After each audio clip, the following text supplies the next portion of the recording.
안녕하세요. 오늘은 민수기 18장으로 좀 더 깊이 들어가 보려고 합니다.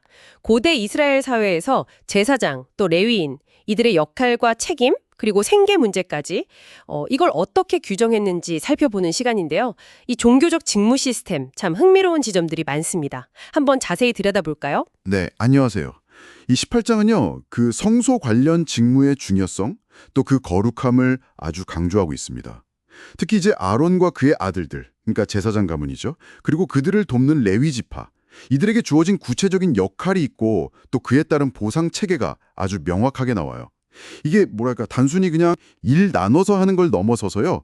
신성한 질서를 유지하고 공동체의 영적인 안녕을 위한 그런 구조였다. 이렇게 볼 수 있겠습니다. 시작부터 분위기가 좀 무거운데요. 1절에 보면 아론과 그 아들들, 제사장 가문이 이 성소와 제사장 직분에 대해서 궁극적인 책임을 진다고 나오잖아요. 심지어 3절에는 잘못하면 다 죽을 수도 있다. 이런 경고까지 있고요. 맞습니다. 그만큼 이 성소의 거룩함을 지키는 게 중요하다. 이걸 보여주는 거죠. 5절에 보면 이 직무를 제대로 수행하면 하나님의 진노가 이스라엘 자손에게 다시 미치지 않을 거다. 이렇게 말씀하시거든요.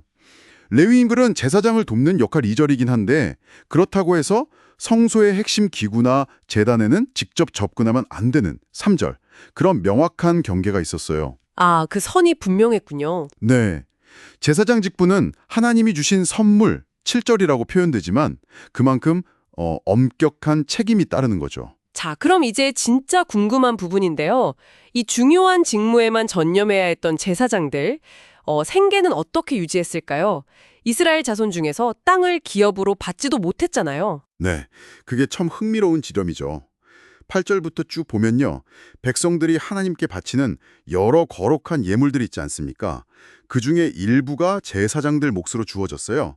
예를 들면 불사르지 않은 소제물, 속죄제물, 속건제물 같은 것들. 9절. 아, 재물들의 일부요? 네. 그리고 또 거제물이나 요제물 11절. 그리고 가장 좋은 첫 기름, 첫 포도주, 첫 곡식 12절. 땅에서 처음 익은 열매 13절. 이런 것들이 다 포함됩니다. 와, 정말 다양하네요. 그럼 뭐 음식 종류만 있었던 건가요? 아니요. 그게 다가 아니에요. 심지어 처음 태어난 생물 중에서 사람이나 부정한 짐승은 값을 치르고 대속해야 했거든요. 근데 그 대속하는 은, 그 돈 15, 16절도 제사장의 몫이었고요. 또 처음 태어난 소나 양, 염소 같은 정결한 짐승은 제물로 바치고 나서 그 고기 17, 18절 역시 제사장에게 돌아갔습니다. 아하. 이 모든 규정을 19절에서는 영원한 소금 언약이라고 불러요.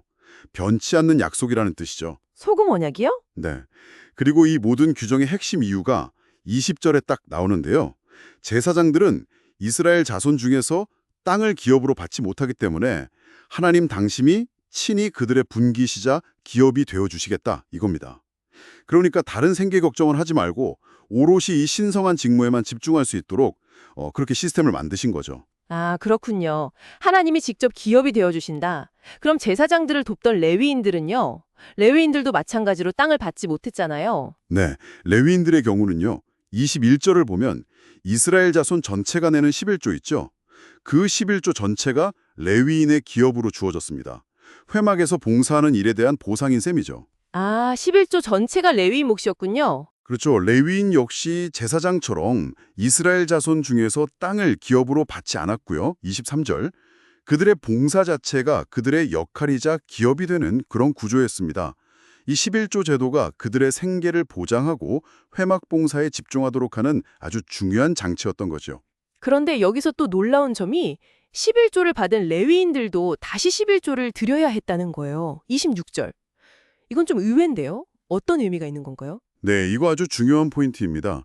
레위인들은 자기가 받은 11조 중에서 또 가장 좋은 부분, 이걸 11조의 11조라고 하는데요. 이걸 떼어서 여호와께 거제로 드렸어요. 그리고 이건 다시 제사장 아론에게 돌아갔습니다. 28절, 29절.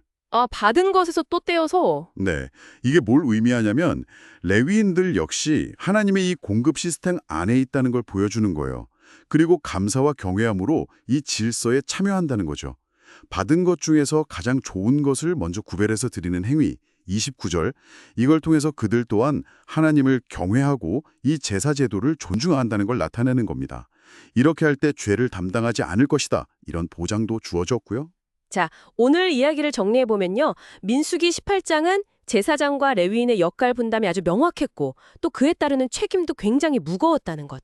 그리고 그들의 생계는 땅 대신에 하나님 자신이 또 공동체가 드리는 헌물을 통해서 보장받는 상당히 독특하고 체계적인 시스템이었다는 걸 보여주네요. 그렇죠. 이 장은 어떤 종교적인 중심을 유지하기 위해서 공동체가 어떻게, 전문화된 역할 분담과 또 상호 지원 시스템을 구축할 수 있는지 그 한 사례를 잘 보여줍니다. 헌신적인 봉사, 또 공동체의 지원, 여기서 말하는 11조 같은 거죠. 그리고 신성한 의무의 엄중함. 이런 원칙들이 어떻게 딱 결합될 수 있는지를 엿볼 수 있습니다. 그런데요, 이 모든 정교한 시스템은 결국은 공동체 구성원들이 얼마가 충실하게 예물과 11조를 가져오느냐, 여기에 달려있잖아요. 만약에 그 충실함이라는 기반이 흔들린다면 이 제사장들과 레위인들의 봉사, 또 그들의 생계는 과연 어떻게 유지될 수 있었을까요? 이 질문을 한번 곱씹어 보시는 것도 좋을 것 같습니다.